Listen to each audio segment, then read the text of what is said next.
19,000 feet below the surface of the ocean, an object is found, embedded in the seafloor itself.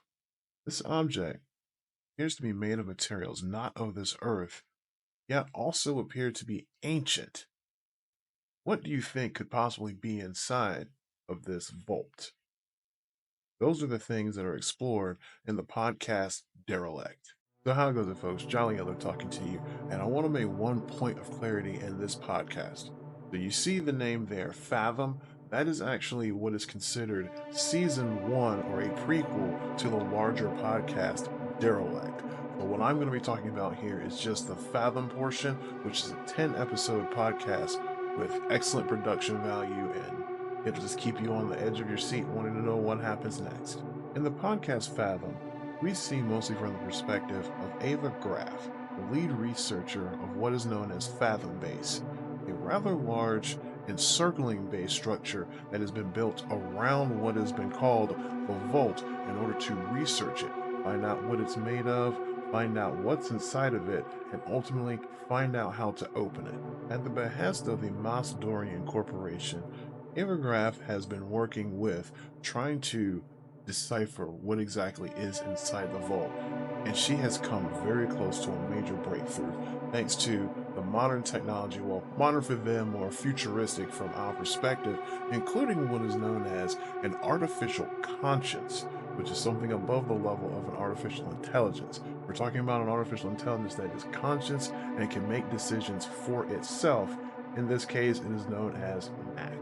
With the assistance of Mac and all the crew of Fathom Base, Ava does manage to get even closer to discovering how to open the vault, namely in the form of a carrier signal that has been constantly on repeat. However, before she can open the vault, an inspector comes to visit the facility, check on progress, and give recommendations as to whether Ava Graf's progress is sufficient in order to continue funding or end the funding and reassign her elsewhere.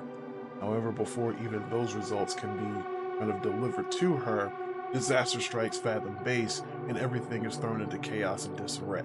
I'll leave the description of the podcast at that because I don't want to spoil too much and give too much away. But I really want to get down to the fact and tell you that sound quality is delivered at such a high level in this podcast. You hear the crunching of the metal. You hear gunfire. You hear the rushing of the water, almost to the point where it feels like you're inside the room where the water is rushing in and your air is running out. But yes, even beyond the sound production, the voice actors themselves deliver top-notch, top-level performances all across the board. I would highly recommend this one for anyone who has a love for science fiction, especially imagining what things are going to be like in the future and what we'd be dealing with. And I also appreciated that while it is in the future, it also deals with the past. It touches on the past. As I said, this item, the Vault, appears to be something that is ancient yet far beyond human technology. So I do enjoy that blend there as well. Now, as I said, Fathom serves as season one of the larger podcast Derelict by J. Barton Mitchell. So you'll want to listen to Fathom first, and then once that's completed, you will then want to go into Derelict, which I absolutely plan on doing soon. I managed to get through the 10 episodes of Fathom in maybe a week and a half or 2 weeks. I couldn't put it down, and I will probably be feeling the same way about Derelict. But yes, if you are interested in science fiction podcasts, I highly recommend you give Fathom and Derelict your attention. You folks have a good day. Jolly Yellow out.